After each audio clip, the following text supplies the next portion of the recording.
महाभारत में जब पांडव को एक वर्ष की अज्ञातवास जाना पड़ा था, तब उन लोगों को बहुत असुविधा का सामना करना पड़ा था।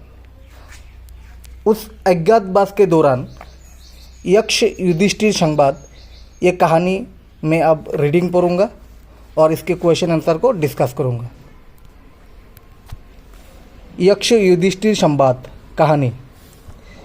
यह उस समय की बात है जब पांडव कौरवों से दुर्योधन और शकुनी के छल के कारण जुए में अपना सब कुछ हार गए थे।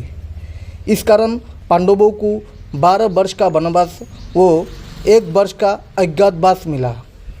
वनवास काल में पांडवों को इस प्रकार के कष्ट सहने पड़े।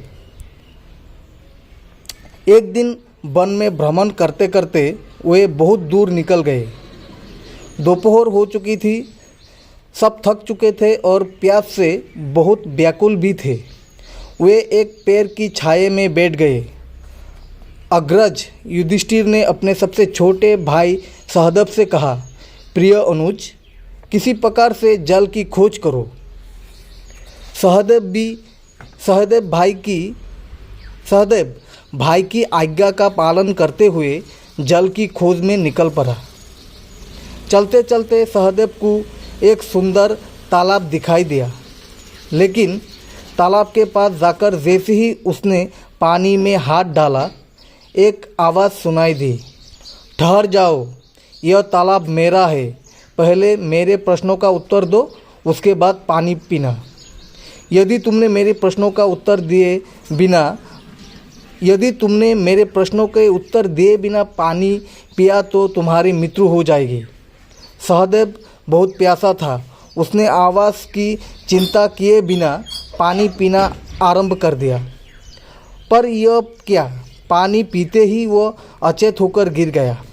सहदेव को गए काफ़ी देर हो गई तो युधिष्ठिर ने नकुल को कहा, प्रिय अनुज, सहदेव को गए बहुत देर हो गई है, हम सब प्यास से बेकुल है, तुम शीघ्र जाओ और पता लगाओ कि बात क्या है। ज्येष्ठ भ्राता का आदेश पाकर नकुल चल पड़ा। वो भी उसी दिशा की ओर गया जिस ओर सहदेव गया था। शीघ्र ही वो भी उस तालाब तक पहुंच गया।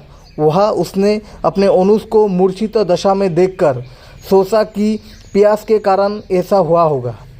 प्यास से बेचैन होने के कारण उसने चारों ओर दृष्टि घुमाकर जैसे ही पानी पीना आरंभ किया, फिर वही आवाज़ आई, ठहर जाओ, पहले मेरे प्रश्नों का उत्तर दो, तब पानी पीना, अन्यथा तुम्हारी भी अपने भाई जैसी दशा होगी। नकुल ने आवाज़ की परवाह नहीं की, परंतु जो ही वो पानी पीने लगा, मूर्छित होकर गिर पड़ा। नकुल भी जब लौटकर नहीं आया तो युधिष्ठिर का माथा ठनका। उन्होंने अर्जुन से कहा, अनुज, नकुल और सहदेव अब तक नहीं लौटा। दुर्योधन का कुछ विश्वास नहीं। तुम जाकर अपने भाइयों का पता लगाओ। भाई की आज्ञा को सुनकर अर्जुन चल पड़े। जैसे ही वे तालाब पर पहुँचे, उन्होंने अपने भाइयों को मूर्छित देखा। प्यास से व्याकुल होने के कारण वो जैसे ही पानी पीने लगे, एक ओर से आवाज़ आई, यदि तुमने मेरे प्रश्नों का उत्तर नहीं दिया तो तुम्हारी भी दशा तुम्हारे भाइयों जैसी हो जाएगी।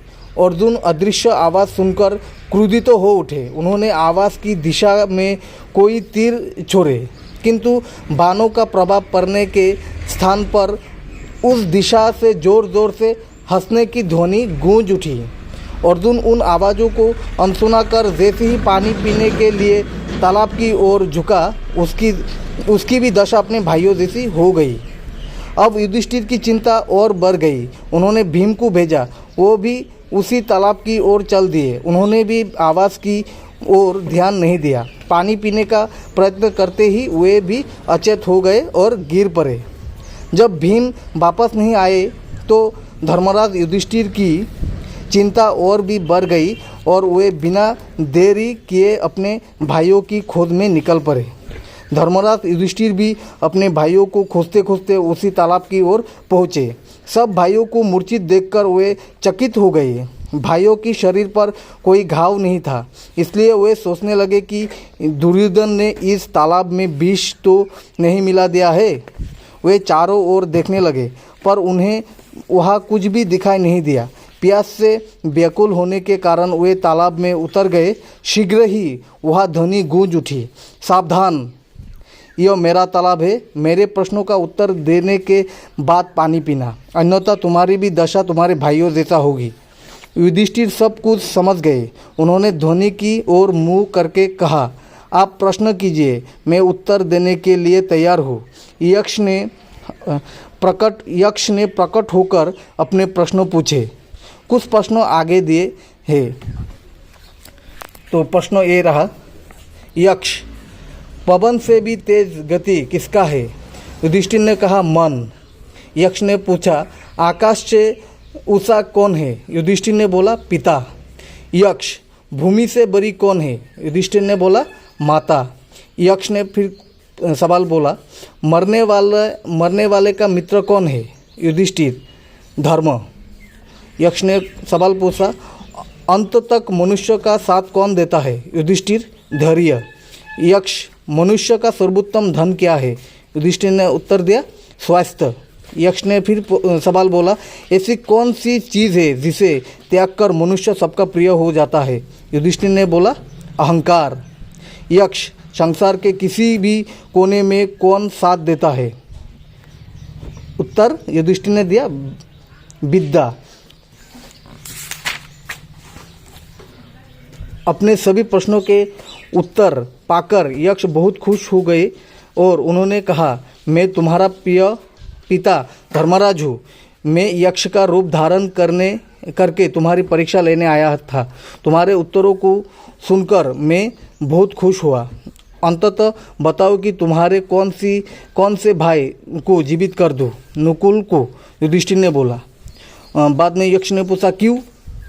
युधिष्ठिर नम्रता से बोली, मेरे पिताजी की 2 पत्नियां हैं, कुंती और माद्री। मैं अर्जुन और भीम माता कुंती के पुत्र हैं। नकुल और सहदेव माता माद्री के पुत्र हैं। माता कुंती से पुत्रों में मैं जीवित हूँ। अंततः आप माता माद्री के पुत्र नकुल को जीवित कर दीजिए। यक्ष बहुत प्रसन्न हुए। उन्होंने युधिष्ठिर के सभी भाइयों को जीवित कर दिया। शिक्षक संकेत, बच्चों को महाभारत के बारे में बताइए व उन्हें उससे मिली शिक्षा के बारे में बताइए कि हमें कभी भी किसी का हक नहीं मारना चाहिए। बुराई का अंत हमेशा बुरा होता है। हमें मिलजुल कर रहना चाहिए।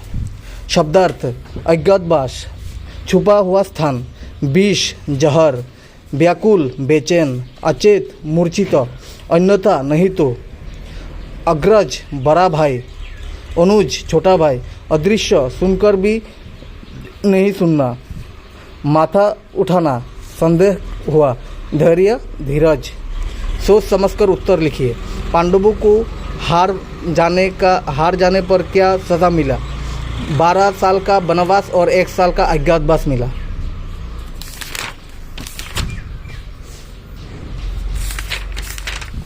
जब नकुल पानी लेने गया तो तालाब से क्या आवाज़ आई?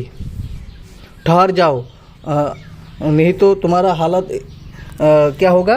तुम्हारा हालत बहुत ख़राब हो जाएगा। ये पानी पीकर ही तुम मूर्छित हो जाओगी। मेरा सवालों का जवाब दो। सब भाइयों को मूर्छित देखकर युधिष्ठिर को क्या संदेह हुआ? युधिष्ठिर को संदेह हुआ यहाँ कुछ गड़बड़ है और यक्ष का उन्होंने सही जवाब दिया है उस सवालों का जो यक्ष का सवाल था। क्या युधिष्ठिर ने यक्ष के द्वारा पूछे गए प्रश्नों के सही उत्तर दिए? जी बिल्कुल, युधिष्ठिर ने यक्ष के द्वारा किया गया सवालों का सही उत्तर दिए। यक्ष ने प्रसन्न होकर क्या किया? यक्ष